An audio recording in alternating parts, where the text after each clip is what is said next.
tema da nossa ministração é assim: Jesus está no barco? Pergunta ao seu irmão aí do lado. Para trazer mais peso, Jesus está no seu barco? Eu acho bem interessante. Nós percebemos que é uma pergunta que eu já imaginava que a resposta fosse tão rápida e já sabia que seria essa. Todos nós, ainda que não com tanta certeza, mas cremos de alguma forma que Jesus está no nosso barco.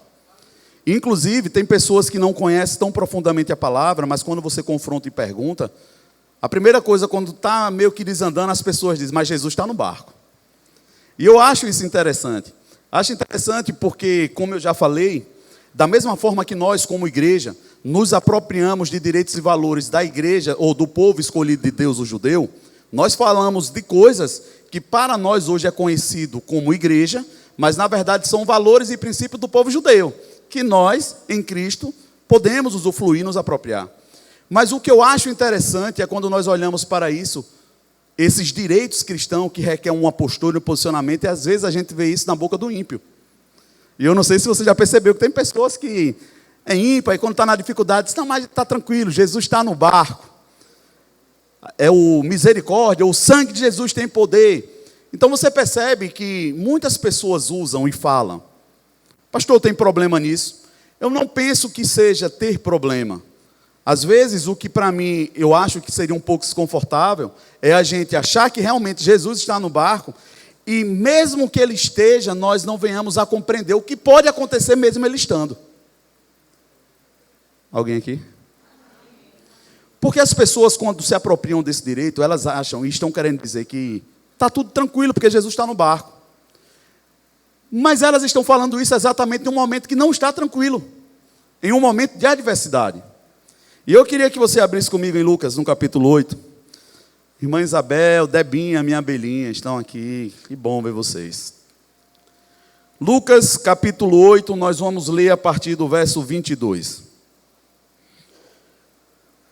Jesus está no seu barco, irmão. Glória a Deus. Eu creio. Creio que está no meu também, irmão. Verso 22, a palavra fala: e aconteceu que, num daqueles dias, entrou em um barco com seus discípulos e disse-lhes: passemo-nos para o outro lado do lago. E partiram. E navegando eles, adormeceu. E sobreveio uma tempestade de vento no lago, e enchia-se de água, e estando em perigo, no verso 24, e estando em perigo, verso 24, e chegando-se a ele, o despertaram, dizendo: mestre, mestre, perecemos. E ele, levantando-se, repreendeu o vento e a fúria da água, e cessaram, e fez-se bonança. E disse-lhes: onde está a vossa fé? E eles, temendo, maravilharam-se, dizendo uns aos outros: quem é este que até o vento e a água manda e lhe obedecem? Diga amém. Pai, eu te agradeço, essa é a tua palavra, e nós cremos que ela é poderosa para edificar, ela é pão para o faminto, é água para o sedento. Nós confiamos, Pai, e cremos que toda promessa do Senhor tem no Senhor mesmo sim um amém. Nós nos achegamos nessa noite, Pai, certo de que o Senhor, como um bom Pai, tem uma porção para a nossa vida. E como filhos, nós estamos livres e disponíveis para ser ajustado e corrigido pelo Senhor. Por isso descansamos e entregamos nosso coração ao Senhor, em nome de Jesus. Você diz amém? Eu acho bem interessante aqui, tinha muitas coisas que a gente poderia falar, mas você percebe que no verso 25, Jesus faz uma pergunta para eles e eles não respondem. Eles não respondem porque eles estavam maravilhados com tudo aquilo que tinha acontecido. Mas eu penso que era aqui que nós deveríamos mergulhar um pouco mais, quando no verso 25 ele fala: onde está a vossa fé? O texto segue: e eles, temendo, maravilharam-se, dizendo uns aos outros: quem é este que até o vento e o mar lhe obedece? Eles não conseguem ter uma resposta dentro daquilo que Jesus estava com expectativa de ouvir. Eles estavam angustiados. E aqui é onde uma das coisas que eu queria começar introduzindo a palavra, para a gente pensar, no momento de angústia, ou no momento de grandes milagres, a gente tem, por tendência, perder o essencial, se nós não tivermos cuidado. Porque o que Jesus estava dizendo para eles aqui é que ainda que eles estivessem com medo e que o milagre tenha sido grande, ele estava perguntando, cadê a fé de vocês? Nós nos maravilhamos e nos impressionamos e ficamos aleluiados com as coisas que acontecem. E vez por outra, quando o que acontece não funciona como nós esperávamos, a pergunta volta do mesmo jeito. Onde está a sua fé? Posso ouvir um amém? Nós precisamos entender que aqui eles tinham sido salvos, Jesus tinha colocado tudo em ordem, mas ele tinha perguntado, onde está a sua fé? Mas e se o barco tivesse se quebrado, tudo tivesse acabado no chão? A pergunta seria a mesma, onde é que está a sua fé? Porque nós temos uma expectativa em um Jesus, em uma fé, pelo fato dele estar no barco e nós cremos nisso, que tudo que eu falar e tudo que eu declarar vai dar certo do jeito que eu quero. E se deu errado, Jesus pulou fora do barco. E isso é um engano. Isso, na verdade, mais do que um engano, é uma mentira que nós decidimos, vez por outra, levar como prática de vida, de fé. As coisas que acontecem, irmãos, nós precisamos ter certeza onde a nossa fé está fundamentada, porque se ela está nas circunstâncias darem certo, vez por outra, nós vamos pensar que Jesus pulou do barco e que eu não estava crendo. Tinha alguma coisa errada aqui. Quando na verdade não é assim. Porque eu não sei se você percebe que o próprio Jesus estava no barco, mas isso não impediu que o tempo ficasse ruim e a tempestade se levantasse. Jesus estava lá. Sim ou não? Foi necessário uma postura de Jesus para que as coisas se aquietassem.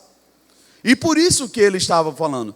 Talvez a principal mensagem que a gente pudesse começar a extrair daqui é, independente se Jesus está ou não, a postura e posicionamento de fé, ele precisa ser real. As circunstâncias, elas vão, mais cedo ou mais tarde, para o lugar devido. Mas a minha fé, ela não pode ser abalada pelas circunstâncias. Por isso que ele pergunta, onde está a sua fé? Cadê a sua fé? E o que eu acho interessante nisso aqui também, é que Jesus, o texto deixa claro que ele descansava. Em meio ao barco, no meio da tempestade. Já os discípulos sabiam que Jesus estava ali, não conseguiram descansar, e ainda que o barco não tenha naufragado, a fé deles naufragou. E dentro desse contexto da nossa fé naufragar, irmão, é tão desesperador. Eu não sei quanto a você, mas quando eu estou em um aconselhamento, eu tento fazer com que a pessoa enxergue a possibilidade dela não perder a fé. Dela desassociar toda a dificuldade que ela está passando, não necessariamente ela associar isso com falta ou não de fé. Tem muitas circunstâncias que se levantam na nossa vida, talvez que não foram boas de passar lá atrás, mas as que você já passou e superou, talvez você olhe para trás e diga bem assim, caramba, aquilo serviu para me colocar no prumo. Aquilo dali, de certa forma, Deus usou para que eu amadurecesse. Logo eu começo a entender que até aquilo que a gente sente por ruim, o Senhor, no seu tempo devido, da forma como Ele sabe fazer, Ele pode convergir para o bem. Ele pode fazer com que a gente se torne maduro. Tem coisas em particular que aconteceram na minha vida, verdadeiras tempestades, que não foi bom de passar, mas passei. Jesus estava comigo no barco e eu não tinha dúvida disso. Mas muitas coisas não terminaram como eu queria, mas afinal de contas eu permaneci vivo e bem. E hoje eu vou olhando para a situação e tiro a conclusão maior, e talvez o ponto principal de Jesus para mim e para você, que é de maturidade, serviu para eu amadurecer. Eu posso ouvir um amém? Quando nós não entendemos a proposta de Deus para mim e para a sua vida, que é de nos amadurecer prioritariamente, porque quando nós amadurecemos da forma correta, nós estaremos prontos para receber o que Deus tem para a gente. Mas quando amadurecemos, nós vamos viver uma fé baseada em eu quero, eu declaro, e tome isso, e tome aquilo, e vou receber, e vai. E nós desprezamos o caminho da fé, que é um caminho de maturidade. Eu ouso dizer para mim e para você, nessa noite, que para crer é preciso ter coragem. Sim ou não? Quem concorda comigo? Se para crer eu preciso ter coragem, o que é que isso precisava alertar no meu entendimento? Por que coragem, se é só crer? Como tem pessoas que acham que apenas estão crendo, e porque estão crendo, ou porque Deus prometeu uma promessa, vai se cumprir. Não, irmão, tem que ter coragem para passar pelo processo, e estar pronto Essa fé, ela precisa nos levar para um caminho de maturidade para nos deixar prontos para desfrutar do que Deus está prometendo. O maior engano é nós buscarmos em Deus um atalho, ou achar que vamos encontrar um atalho, para nos apropriar de uma promessa sem estar pronto. Sabe como aquela história é você achar que na corrida, na hora da largada, você vai se antecipar, vai queimar a largada, achando que você vai ter a vantagem, mas na verdade você está se desgastando, porque toda hora vai voltar para começar de novo a corrida. Volte. Você já percebeu que em uma corrida, quando alguém queima a largada, chama aquele que sai antes do sinal, todo mundo tem que voltar. Volta todo mundo. Até que saia na hora certa. E normalmente esse que está queimando largada o tempo todo, na hora que vai, a hora que está valendo, ele sai por último. Ele está tão debaixo de uma pressão de querer sair na frente, de querer fazer as coisas, de querer vencer, e ele termina precipitando-se vez por outra. Quando nós estamos no momento certo do que Deus tem para a gente vai perceber que a maturidade, ela vai dizer o seguinte: a promessa está diante de você e você está olhando para a promessa. Mas você já passou por tantas circunstâncias da fé que você diz: Senhor, o Senhor vai comigo. Que não adianta a promessa sem o Senhor, irmão. Não adianta você usufruir ou entrar em um novo tempo, se Deus não for também. Logo, o que eu quero te dizer é que você já está na vantagem, porque Jesus já está com você no barco. Você me disse isso agora. Ou ele já saiu do barco de alguém aqui? Ele continua no seu barco? A promessa sem Jesus não serve. Se Jesus então é o que é importante, eu preciso aprender a desfrutar e amadurecer com Jesus que já está comigo. Porque quando eu chegar na promessa com Ele, eu vou poder desfrutar de tudo realmente como Ele tem para que eu desfrute. Não é sobre chegar em um lugar, é chegar com Jesus. É chegar pronto por Jesus. É chegar amadurecido. Então Jesus, Ele disse para os discípulos que eles vão entrar no barco para ir para um lugar. Entre e vamos para o outro lado. No meio, acontece uma tempestade. Frustrou a expectativa de Jesus, irmão? Não, não frustrou.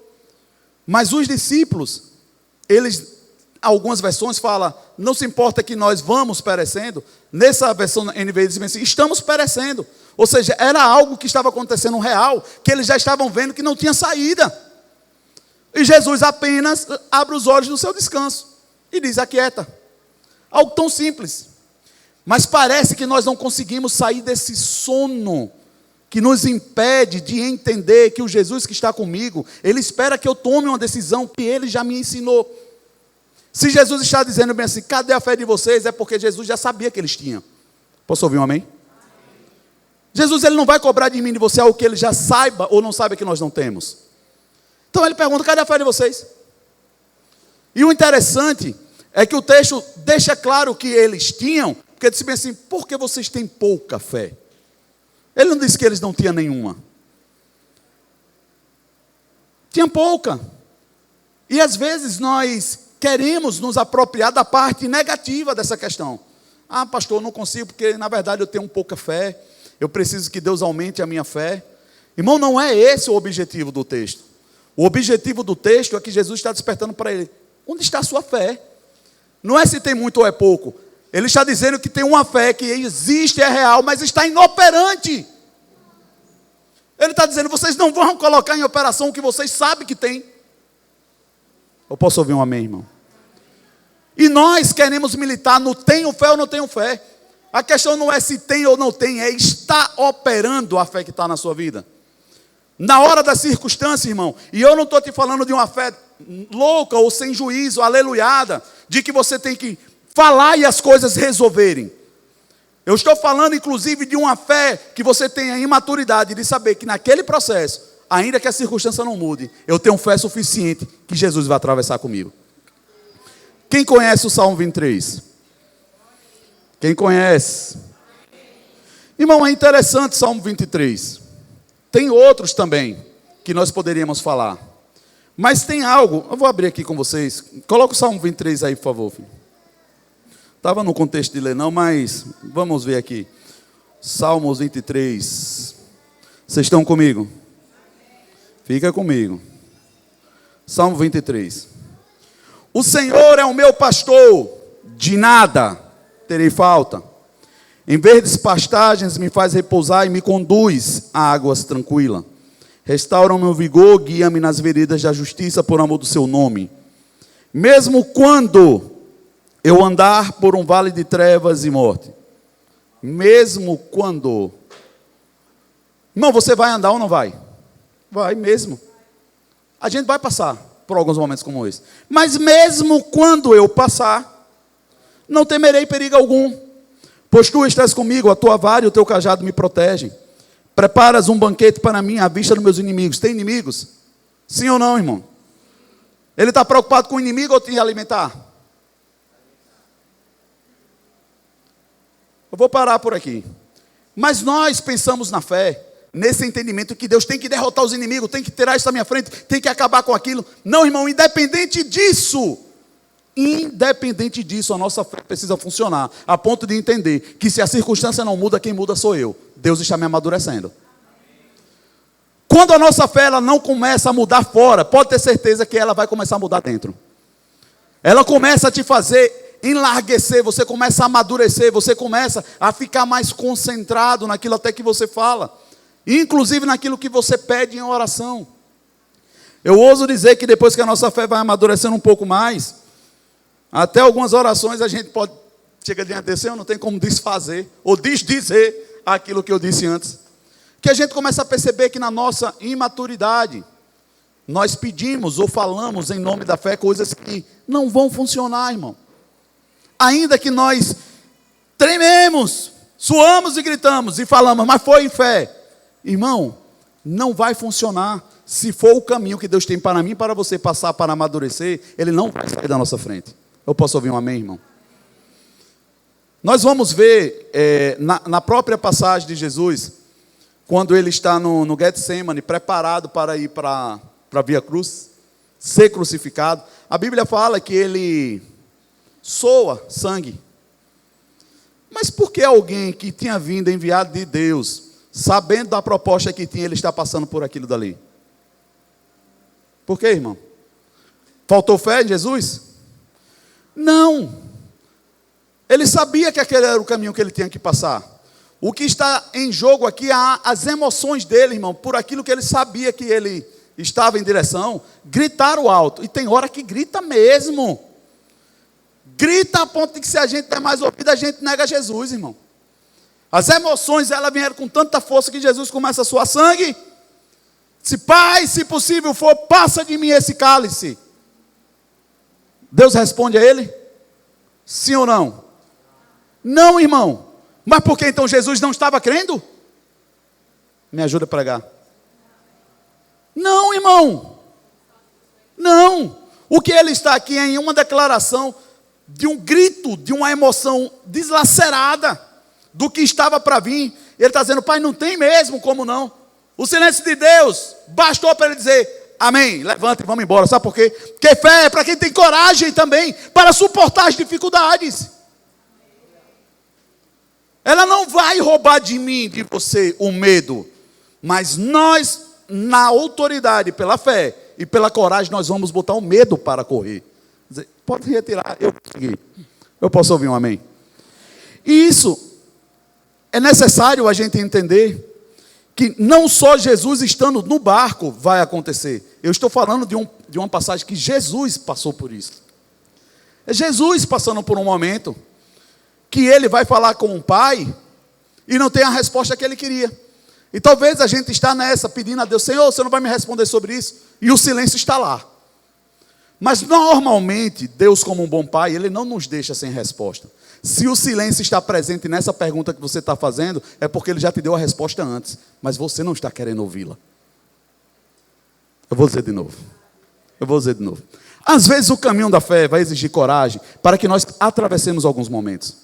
E para isso Deus nos deu a palavra antes. Quando a gente chega diante da boca do leão, a gente desespera. E diz, Senhor, não tem outro caminho não. Tem que ser isso aqui. E Deus está calado. Porque Ele já falou. Nesse momento o que precisa de mim não é uma fé que tira aquilo da frente. É uma fé que me mova em coragem de dizer, ainda que esteja impossível, eu creio no Deus sobrenatural que vai me passar a atravessar isso aqui. Por isso que Jesus chegou na cruz. Por isso que Ele conseguiu ir até o fim, irmão. Não foi porque as circunstâncias ficaram fáceis. Foi porque Ele ficou cada vez mais forte. Eu vou dizer de novo. Ele ficou cada vez mais forte. Pastor, isso é bíblico, não é possível. Ele era Jesus, Filho de Deus. A palavra fala que ele precisou se esvaziar para vir. Ele abriu mão de toda a sua divindade. Qual divindade nesse sentido? Onisciência, onipresença e onipotência. Ele não estava usando esses atributos. Se ele estivesse usando, ele jamais seria o meu exemplo e o seu. Porque seria impossível a gente imitar os passos de um Deus. Ele precisava vir como homem. Para que fosse possível o sacrifício ser aceito. Isso não passa pelo crivo, se eu entendo ou você. Mas existe um acusador que não aceitaria e era Satanás.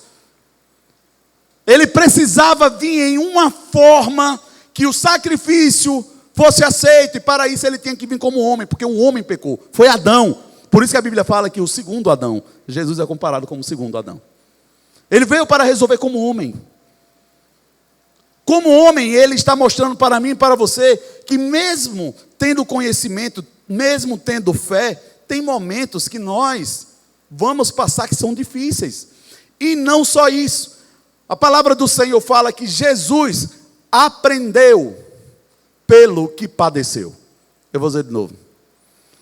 Jesus aprendeu pelo que padeceu. Eu não sei onde é que está esse texto. Quem acha ele aí para mim? Por favor, procure esse texto aí. Por que eu quero dizer isso para você? Porque tem pessoas que acham que Jesus estava 100% pronto, sabia de tudo como tinha que fazer. O HD só foi ele trocar e já sabia, estava tudo. Não, irmão. Jesus estava em uma caminhada que ele precisou aprender. Jesus foi desafiado. A palavra fala que em tudo ele foi tentado, porém não pecou. Hebreus 5:1. 8. Coloca aí na tela, por favor. Por que eu quero que você entenda isso, irmãos? É quando, porventura, nós passamos por algumas dificuldades que nesse ponto, tenha certeza, irmão, a gente não vai errar mais não. E se doeu e foi difícil, a gente diz, rapaz, nesse caminho eu não volto não. Quando nós padecemos em algo, e o padecer, na verdade, no sentido não é perder, é passar por um processo de desgaste. Embora fosse filho, quem é filho de Deus aqui? Está falando com você também? Embora fosse filho, ele aprendeu a obediência por meio daquilo que sofreu. Tem versões que falam por meio daquilo que padeceu. Irmãos, nós não podemos achar que ter uma fé poderosa ou uma fé eficaz é a vida de uma pessoa que toda hora, todo momento, está no mar de rosas, está tudo bem, está tudo tranquilo, as circunstâncias estão sempre favoráveis, porque ele está crendo, determinando e está tudo no lugar. Irmão, isso é um engano. Nós não vamos chegar nesse lugar, não aqui na terra. Porque nós precisamos entender, primeiro, que nós estamos em um mundo caído, onde Satanás é o Deus desse mundo, e ele está aqui para matar, roubar e destruir. Nós vamos ter oposição. E ainda, se já não bastasse o mundo ser caído e corrompido, nós ainda somos os perseguidos desse mundo. Porque se já estivesse em um mundo ruim, já era ruim para todo mundo. Mas nós estamos em um mundo ruim, caído, e ainda somos o alvo da perseguição. Isso é uma fé madura que precisa ser desafiada na minha e na sua mente. Nós não podemos ser circunstanciais para estar bem ou não. Nós precisamos amadurecer, porque dias piores, a Bíblia fala que estão por vir. E se porventura nós não estamos conseguindo amadurecer, ou botar a nossa fé para operar enquanto nós estamos em paz, imagina em dias difíceis. Como vai ser fazer essas coisas acontecerem, irmãos? Eu estava vendo um vídeo de um pastor lá do Rio Grande do Sul. Irmãos, eles limparam tudo esses dias aí de novo. Quando foi hoje de manhã, estava água lá dentro de novo, irmão. Irmão, eu não sei se isso fala com eles. Como é que fala? Primeira coisa que vem na nossa cabeça, dá vontade de desmaiar, dá vontade de fugir, dá vontade, não vou fazer mais de novo. Eu vou fazer para chover, vai chover de novo. Se isso não for muito bem processado, qualquer chuva que começar a cair do céu, a pessoa vai dizer, meu Deus, vai alagar tudo de novo. A pessoa começa a viver uma vida neurótica. Aí cabe. Onde é que está a sua fé? Está apoiada nas circunstâncias? Se estiver apoiada nas circunstâncias, irmão, e não em Jesus, irmão, é questão da circunstância ficar um pouquinho pior. A nossa fé vai embora pelo ralo. Talvez isso justifique esse entra e sai, essa demanda que nós temos na igreja, de crentes fortes hoje e crentes fracos amanhã, forte hoje, porque são circunstanciais. Nós não estamos conseguindo entender que o maior objetivo da fé é nos fazer amadurecer e não nos entregar presente. O objetivo de Deus para mim e para você é nos levar para um nível de maturidade. E quando nós somos maduros, um pouquinho, já como pais de família, nós percebemos que nem tudo é mar de rosa, as coisas são difíceis. Sim ou não, irmãos? Só quem é chefe de casa aqui. Irmão, as coisas não são fáceis. Mas não é porque não é fácil que a gente deixa de trabalhar e deixa de se posicionar, a gente continua fazendo. Mas na fé é a mesma coisa, não é porque agora você está em Cristo que as coisas vão ficar fáceis. Agora elas vão ficar possíveis. Agora serão possíveis, porque nós temos Jesus no barco. E ainda que a circunstância se levante, eu posso crer que o Deus que disse que eu iria para o outro lado, porque Ele está comigo, eu vou. Não importa o vento que se levante, irmão. Nós ouvimos muito falar sobre isso, e diz a história sobre Jonas, quando ele é engolido pela baleia. Quem já ouviu essa passagem? E você crê nisso, irmão, que um homem foi engolido pela baleia, passou 3 dias dentro da barriga e depois ele voltou a viver? Normalmente, você consegue crer nisso? Quem crê nisso? Me diga aí.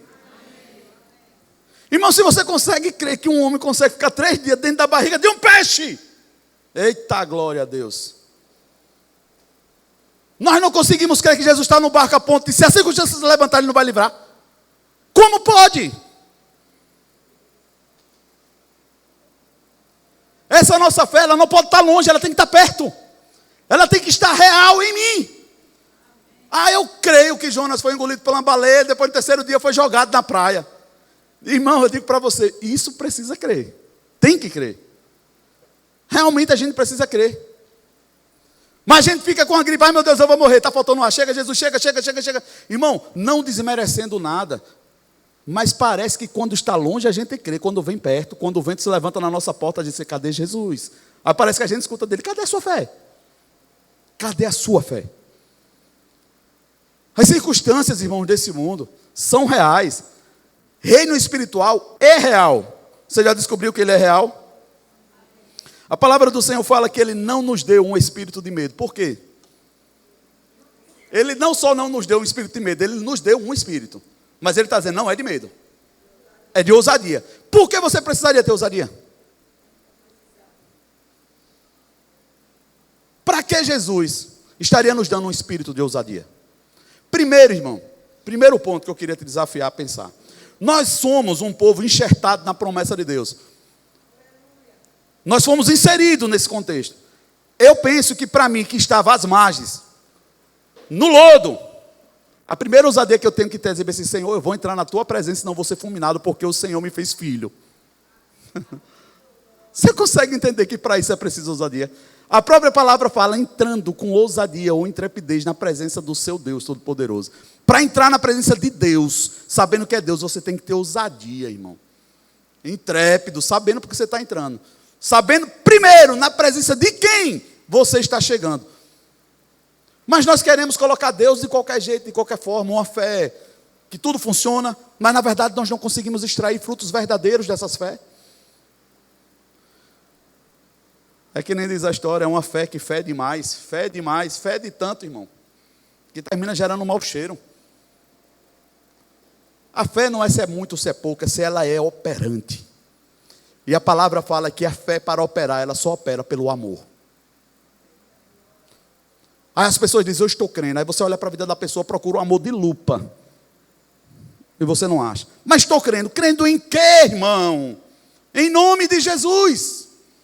Nós precisamos baixar o nível da nossa régua, deixar de crer e querer tanto longe e passar a trabalhar no que está perto, nas nossas condutas, nas nossas escolhas, na nossa família, para que depois se cumpra o que ele está dizendo bem assim, primeiro Israel, para depois Judeia, depois os confins da terra. Vamos ganhar a casa primeiro. Vamos botar a fé para funcionar em casa. Vamos viver essa realidade em casa. E o Senhor vai alargando as coisas e vão funcionando. Mas eu vejo tanto missionário da África, mas não missionário da rua. Eu vou dizer de novo, irmão. Jesus me segura. Tanto missionário para a África, para a Rússia, para qualquer lugar do mundo. Mas na rua não é missionário e não tem exemplo. Nós não conseguimos nos posicionar nesse sentido, gente. Isso só pode ser uma fé imatura. E quando eu falo de imaturo, irmão, não estou falando de algo que não seja claro de compreender.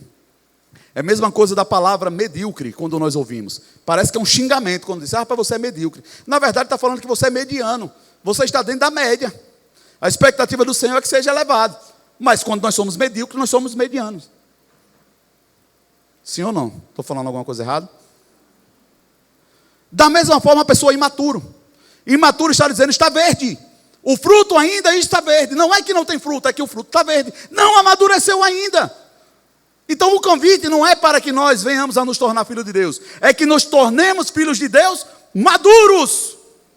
Para que quando as pessoas provem Jesus da nossa vida. Vejam Jesus na nossa vida. O interessante é que os profetas, ou quando Jesus ele chegava no lugar, as pessoas, vejo que és filho de Deus. Vejo que és um homem de Deus. A fé, quando ela é real, ainda que ela seja invisível, ela se torna palpável. Eu vou dizer de novo. Ainda que a fé seja invisível, quando ela é real na vida de uma pessoa, ela se torna palpável. Você toca na fé da pessoa. Não é um negócio louco, aleluia, lá distante. Não é sobre isso. Esse texto está em 2 de Timóteo, no capítulo 1, verso 7. Pois Deus não nos deu espírito de covardia, mas de poder, de amor e de equilíbrio. Diga comigo, equilíbrio. Porque Jesus é o caminho, não é a beira nem a eira, é o caminho, equilíbrio. Andar equilibrado. Pastor, mas é difícil. Por isso que nós precisamos de ousadia para crer que estamos caminhando para um processo de maturidade. Porque senão, se for por um processo de perfeição, de querer que tudo esteja bom lá fora, nós vamos desistir. Nós vamos parar no meio do caminho. Porque tem momentos, irmão, e eu falo para vocês como irmão em Cristo, teve momentos que eu tentei deixar de crer. Mas toda vez que eu tentava deixar de crer era porque a circunstância estava mal. E eu ia chorar, Senhor, por quê? Ele me lembrava por dentro. Se você não está considerando o que precisa. E quando eu olhava, na verdade, em vez de eu estar retrocedendo ou parado, eu estava avançando. Eu posso ouvir um amém, irmão? As nossas vistas, ela pode nos convencer do contrário. Elas podem. Quer ver um negócio interessante? Quem tem medo de cachorro vai andando no meio da rua e vê um cara com um pitbull. O pitbull por si só tem cara de brabo, sim ou não? Aí você olha para o cara com um pitbull, com a coleira, e diz assim, mas não mostra não, é manso. Você olha para a cara dele e diz, rapaz, não vou botar a mão aí. Pô, o cara está dizendo, é manso, bota a mão. Às vezes a circunstância é assim.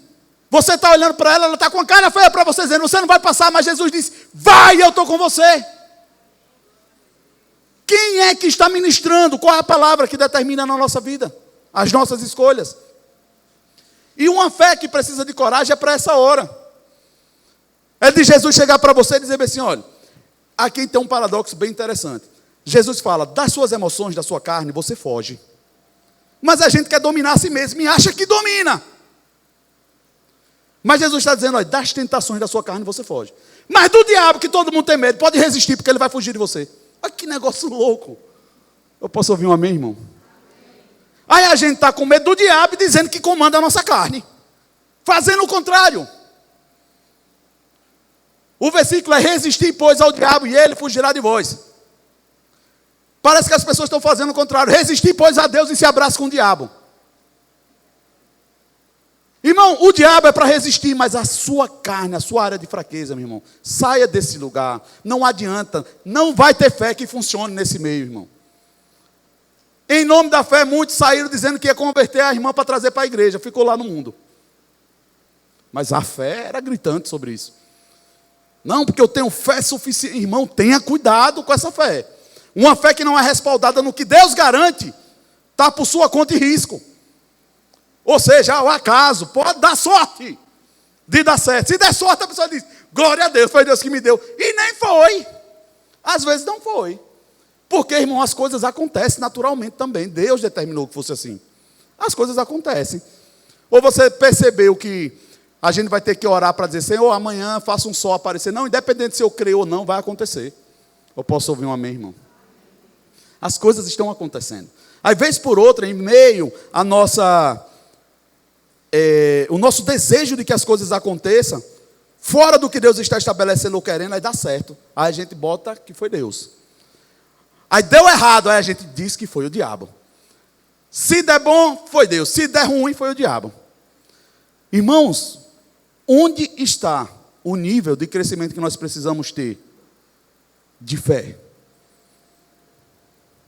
Como nós vamos amadurecer? Se nós ainda somos aqueles que naturalmente estamos buscando a vontade de Deus, pelo que eu vejo. E talvez, e não por isso, que a Bíblia fala o seguinte: a fé, ela não é da vista. Porque se você está vendo, você não precisa crer. Eu posso ouvir um amém, irmão? Por isso que nós precisamos crer sem ver. Mas eu creio sem ver, porque eu sei quem está falando. Se foi Deus que falou, eu não preciso ver, vai se cumprir, porque Ele é suficiente. Eu preciso obedecer do jeito que Ele está dizendo, porque vai dar certo. E aqui é onde eu digo, precisa coragem. Vai precisar de coragem, porque vai nos desafiar. Nos desafia, irmão. Você faz parte do reino de Deus, sim ou não? Certeza disso? Onde é que está o reino de Deus? Só quem crê e sabe me diz, onde é que está o reino de Deus? Em você. Abra comigo aí em Lucas 17, verso 20. O reino de Deus é real, sim ou não?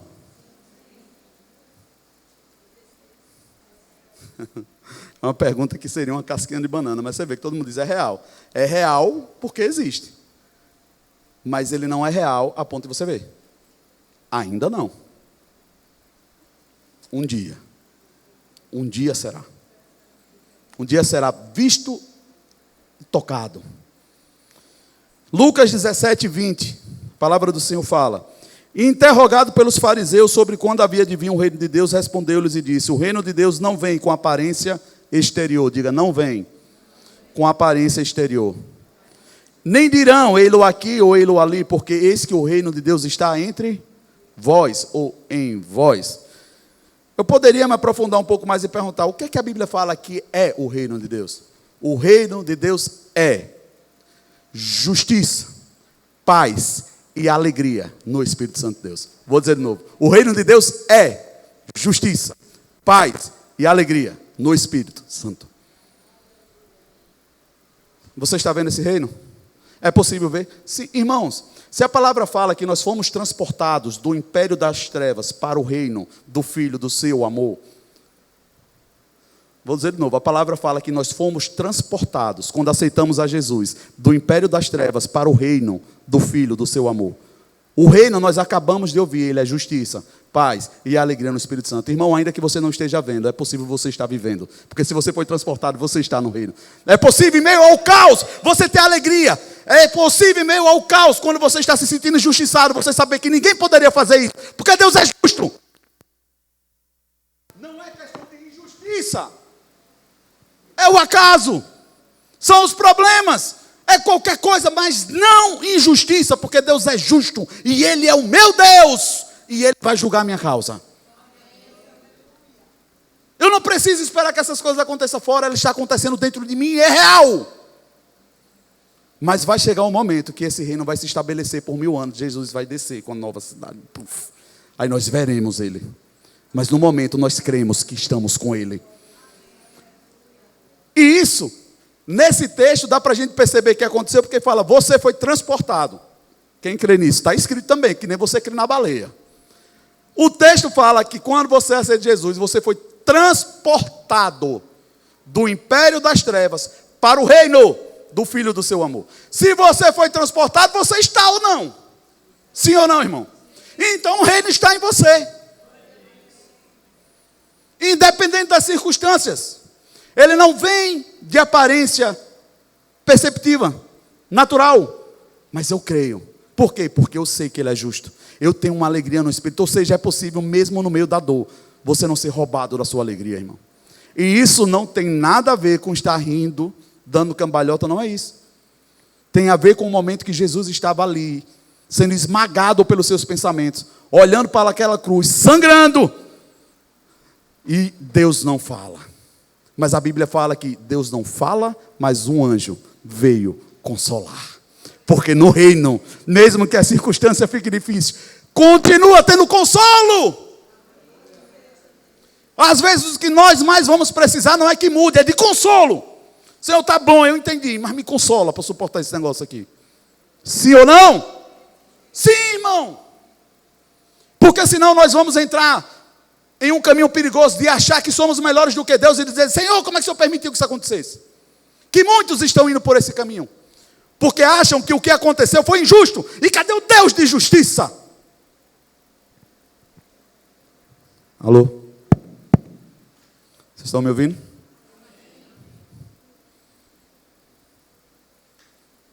Quem disse que isso é fé, irmão? Se não é fé, nós não precisamos de fé para isso. Se for para ficar bem quando tudo está bem, esqueça, você não precisa de fé.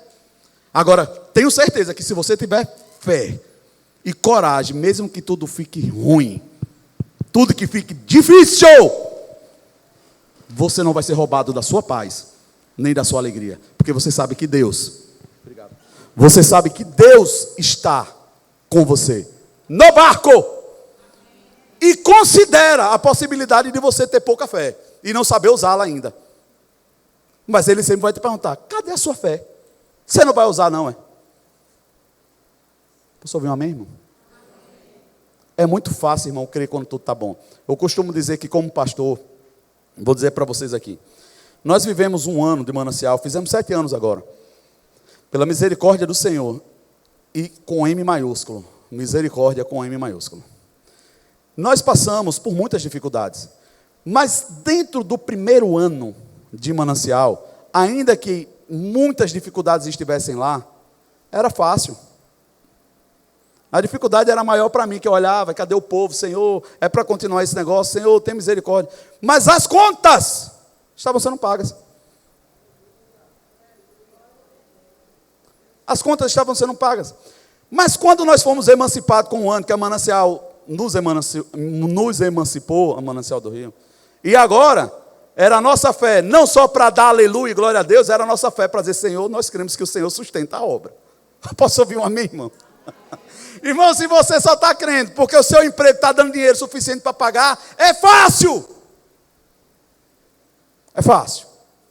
Eu quero ver na hora que essas coisas é tiradas, Deus diz assim, e aí, você crê que eu sustento? Existe alguém aqui ainda? Ou foi embora? Isso é fé. E se você não está vivendo isso, ou se você desistiu de viver em um determinado momento, você precisa começar a praticar de novo. Porque nós estamos para entrar em dias difíceis, irmãos. Que vai. Não é necessitar que você diga, sai demônio, sai fulano, sai ciclano, não. É de você olhar para as circunstâncias e dizer, Senhor, eu creio que o Senhor está comigo. Ainda que 1000 caia do meu lado, 10.000 à minha direita, eu não vou ser atingido. Fé. Isso é fé. Agora, para crer nisso, tem que ter coragem, irmão. E eu penso, me antecipando aqui para a gente correr lá para o fim. Aleluia. 2 Timóteo, no capítulo 3, o verso 12, a palavra fala assim, eu vou ler. De fato, todas as pessoas, todas ou algumas, todas as pessoas que almejam viver piedosamente em Cristo Jesus, sabe o que é que tem aqui? Serão perseguidas. Todas ou algumas? Todas. Todas as pessoas que almejam viver piedosamente em Cristo Jesus serão perseguidas. De fato, todas as pessoas que almejam viver piedosamente em Cristo Jesus serão perseguidas. Parece redundante, mas ele está dizendo, ei, vai ser. Ele fala, vai ser perseguido. Aí ele, ponto, ei, vai ser, se esse é o seu desejo. Não é, será que vai? Não, vai ser perseguido. Ponto. E na verdade, todos os que querem viver piamente em Cristo Jesus padecerão perseguições. Como se já não bastasse as 2 vezes, ele fala a terceira. Quem quiser viver uma vida piedosa padecerá a perseguição. 4. Irmão, dentro de um versículo, vem 4 vezes, deixando claro para mim e para você, que se eu estou dizendo, estou vivendo em Cristo, prepare que vem perseguição. Posso ouvir um amém ou vamos desistir de crer? Irmãos, por que eu estou ministrando isso para vocês? Nós precisamos robustecer a nossa fé e acabar com esse negócio que quando a coisa fica ruim, foi Deus que nos abandonou. Hoje nós estávamos em um aconselhamento e a pastora falou algo bem interessante. Irmão, toda vez que você ainda cogitar a possibilidade no seu casamento, na hora da discussão, você vai separar, nem case. Nem case. Você só deve casar quando você considerar a possibilidade de quando você casar, independente das circunstâncias, você vai até o fim. Posso ouvir um amém? Eu já pensei enganado sobre isso. Porque muitas vezes, na hora que a coisa ficava difícil, a primeira coisa que vem na nossa cabeça é assim: meu irmão, eu vou soltar esse negócio. Eu vou largar esse negócio. Mas será que não é esse o caminho que muitos estão seguindo, que não está dando certo? E o caminho de quem decidiu ficar e transformar é que realmente tem vivido coisas plenas em Deus, porque é possível ainda, mesmo em meio ao caos que o casamento está sendo declarado, ainda é possível ter famílias poderosas em Deus. Vou dizer uns glória a Deus para ver se parece que é de Deus. Vocês estão com um olhão assim. Irmãos, quem quer viver o caminho de Cristo, prepare, vai vir perseguição. Porque além de um mundo caído, o príncipe, o Deus desse século, desse mundo, ele nos odeia por causa de Cristo, ele vai vir para cima de mim e de você.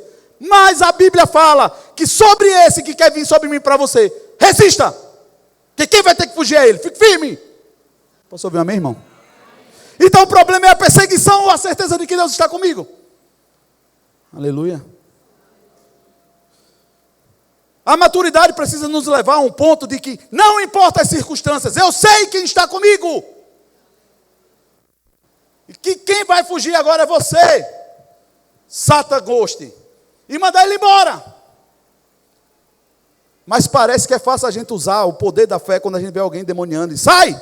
Aí sai, a gente, eita, funciona. Parece que também foi assim que aconteceu na Bíblia, quando os discípulos de Jesus voltam.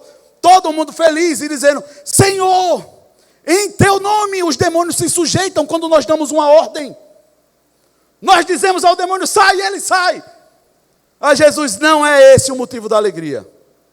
Tenham, pois, por motivo de grande alegria, terem um nome escrito no livro da vida. Parece que é um estádio de continuidade. Lembre que não é sobre o que acontece aqui. O seu alvo está lá em cima. A sua fé é para te trazer para cá. Posso ouvir um amém, irmão? Então parece que às vezes as coisas não estão funcionando aqui. Realmente parece. Tem hora que é difícil a gente olhar e dizer: Senhor, onde é que está o Senhor nesse negócio aqui? Parece que a nossa oração não está sendo respondida. Parece que o céu está de bronze. Parece que está tudo de cabeça para baixo. Mas perceba que nesses momentos você começa a entrar em um nível de busca e num nível de atenção tão grande que do nada Deus te comunica algo assim: eita, rapaz, Deus falou algo comigo, você já não está mais nem preocupado com o problema, porque agora você ouviu Deus de uma forma tão tremenda que você quer ficar ali. Eu quero ficar aqui mesmo ouvindo o Senhor. Posso ouvir um amém, irmão? O que eu quero te dizer é que não existe lugar ruim, existe a ausência de Deus no lugar. Porque se você estiver com Deus no lugar, não existe lugar ruim, irmão. Se você sabe que Ele está com você. Prova disso, Jesus vai, passa por toda a dificuldade, mas Ele chega na cruz. E a palavra fala que todos os pecados de toda a humanidade caiu sobre Ele naquele momento. E tem 2 coisas que na verdade são faladas na cruz. 3. Ele pede água, mas não recebe água. A outra é que quando o pecado está sobre ele, ele diz: Deus meu. Quem sabe o resto? Deus meu, por que me desamparaste? Quem sabe o que aconteceu nesse momento? Irmão, pecado quando chegou, Deus. Jesus até ali nunca tinha tido a experiência de viver um segundo sequer distante do Pai. E na hora ele percebeu: Senhor, cadê o Senhor? Deus meu, por que me desamparaste? E ali ele começa a padecer o meu e o seu pecado. Inclusive, a ausência de Deus. porque o pecado chegou. Mas, contudo, todavia, no final, agonizando, ele olha para o céu e diz: Tetelestai, está consumado. Fração de segundo ele resolveu. Não só resolveu, e eu não vou entrar nesse detalhe do que eu ia falar para não confundir mais gente aqui. Não só resolveu, que a ele foi dado o nome sobre todo nome.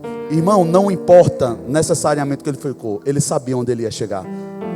Sabe por que ele sabia onde ele ia chegar, irmão? Porque Satanás propôs a ele uma negociação. O que Deus, o teu pai, está te propondo, eu posso te dar se você se dobrar a mim. Não é sobre isso a tentação no deserto, sim ou não?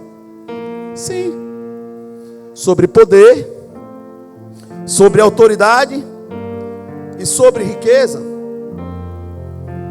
Se você se dobrar, eu te dou isso. Ele sabia que era o que estava proposto. Ei, irmão, deixa eu te falar uma coisa. Às vezes você esquece do que Deus está te propondo no meio da caminhada. Mas Satanás não, aí ele vem e sugere um caminho mais fácil.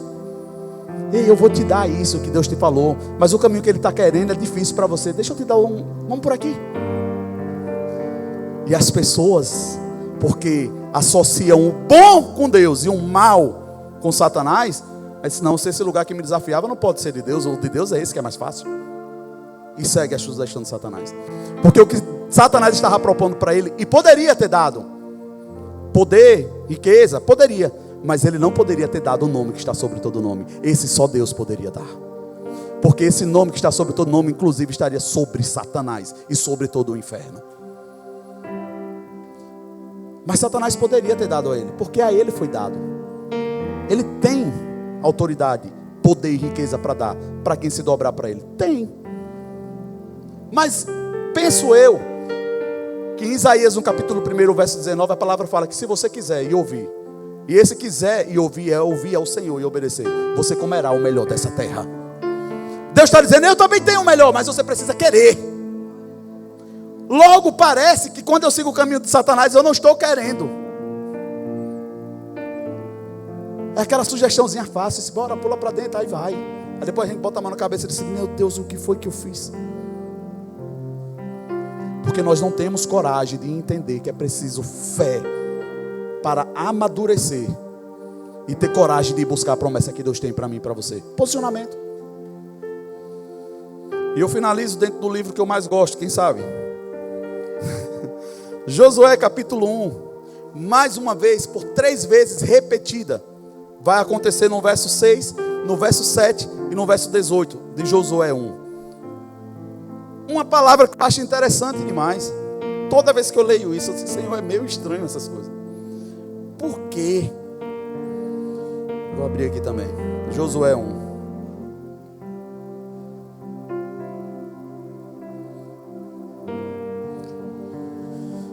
Vocês estão comigo? Josué capítulo 1. Olha que vale que estava acontecendo. Josué, apaixonado pela presença de Deus, vendo a presença de Deus vindo sobre a tenda de Moisés o tempo todinho. Ele está ali, servindo a um homem que falava face a face com o Senhor. Está tudo dando certo. Josué apaixonado, sendo bom no que ele está fazendo. Mas do nada entra esse texto: depois da morte de Moisés, servo do Senhor, disse o Senhor a Josué, filho de Nun, auxiliar de Moisés: meu servo Moisés está morto. Como se Josué não soubesse. Está morto. Agora, pois, você e todo esse povo, preparem-se para atravessar o rio Jordão e entrar na terra que eu estou para dar aos israelitas. Como prometi a Moisés, todo lugar onde puser os pés te darei, eu darei a vocês. Seu território se estenderá do deserto do Líbano e do grande rio Eufrates, toda a terra dos hititas até o mar grande no oeste. Ninguém, diga comigo, ninguém conseguirá resistir a você. Todos os dias da sua vida, assim como estive com Moisés, estarei com você. Nunca o deixarei, nunca abandonarei. Isso é Deus falando. Essa é a minha proposta para você. Entendeu, Josué? Verso. É como se eu dissesse: mas para isso, seja forte e corajoso. Posso ouvir um amém, irmão? Irmão, mas se Deus está dizendo que vai me dar, para que eu tenho que ser forte e corajoso? Porque a sua alma, o seu corpo vai passar por lugar que ele não gostaria de passar. Mas Deus quer que a gente atravesse e restaure lugares assolados e destruídos de geração por geração. São esses lugares que a gente precisa encarar. É a gente olhar para a nossa história familiar e dizer, Senhor, eu tenho fé, eu vou. Nós vamos mudar essa história, Senhor. Conta comigo. Conta comigo. Seja forte e corajoso. Verso 7. Somente seja forte e muito corajoso. Verso 18. No final, somente seja forte e corajoso. Será que Deus está com gagueira, irmão? Por que ele está falando para Josué? Josué, somente. Sabe por que somente? Porque o resto quem faz sou eu. Agora a sua parte é ser forte e corajoso, para saber que mesmo que as coisas estejam difíceis, eu estou te levando para um lugar melhor. Irmão, se não ficar bom do jeito que a gente quer aqui, o céu é de certeza melhor. E nós precisamos parar de negociar as coisas boas daqui. Nós precisamos militar pelas coisas eternas. Fé é para isso. Fé não é para crer em carro, nem casa, ainda que possa e deva. Mas isso vai ficar, Messia. Vai ficar. A nossa fé precisa ser como Jesus disse. Não é se os demônios se submetem, não é se a casa chega, não é se o carro funciona. Não é sobre isso, é sobre você olhar para o céu e saber que por causa dessa fé o seu nome está escrito lá em cima. Aleluia. O louvor pode subir. Quem recebeu alguma coisa, diga amém. Eu vou perguntar de novo. Jesus está no seu barco? Tá, irmão. Se você confessou que Ele é o Filho de Deus, aquele a quem morreu e Deus ressuscitou, está sentado à direita de Deus Pai, você é salvo, você está com Ele e Ele com você. E não só isso, Ele te tirou do império das trevas e te transportou para o reino do Filho do seu amor. Você está em um reino, não mais em um império, em um reino onde Deus é o soberano desse lugar. Por isso que você pode extrair desse lugar justiça, paz e alegria. Justiça, paz e alegria. O interessante é que eu também não sei qual é o lugar que está na Bíblia, mas eu sei que está aí. Certeza que está aqui. Não está no gibi da Mônica. Quando fala que nós seríamos consolados pelo Senhor. Benditos que têm fome e sede de justiça, porque serão pelo Senhor saciados. Irmão, tem coisas que nós não entendemos. Deus não quer que eu e você faça. Ele vai fazer. Ele vai fazer. E nós precisamos entender que se a circunstância não mudou ainda, não foi que Deus abandonou. É porque o processo não se cumpriu, não se concluiu. E isso sim é uma fé madura. É quando a gente olha para uma pessoa e diz assim, meu irmão, como é que você consegue continuar crendo no meio de uma situação como essa? Quem já ouviu isso de alguém? Rapaz, você não desistiu. Você continua crendo. Ou aí Deus desistiu de mim? Irmão, eu sei de onde Ele me tirou e eu não tenho interesse nenhum de voltar. Então, fácil ou difícil, é melhor com Ele. Posso ouvir um amém? Tem uma frase que a gente fala para pastor ou para conselheiro, quando estamos aconselhando casais. Eu falei hoje com os homens brincando aqui na EBD. Irmão, tem gente que o relacionamento está ruim. Está ruim, a pessoa, não, eu vou tomar uma decisão aqui, porque esse negócio está ruim, eu vou resolver, irmão. Porque ele desconsidera que o que está ruim pode ficar pior. Ele está querendo tomar uma decisão, achando que vai ficar melhor. Mas, irmão, tomando a decisão contrária do que Deus espera, só piora. Não existe a possibilidade de melhorar. Bota isso na sua cabeça, tomando a decisão contrária a que Deus espera, não melhora, só piora. Vou dizer de novo. Tomando a decisão contrária a que Deus espera, não melhora, só piora. Isso é para quem crê. É para quem crê. Você recebeu alguma coisa? O louvor vai ministrar uma canção. Mas eu queria nesse momento que, se você puder, com os seus olhos fechados, mediante tudo aquilo que nós ministramos, a palavra que o Senhor nos propôs nessa noite, para que a gente não seja enganado, não seja roubado.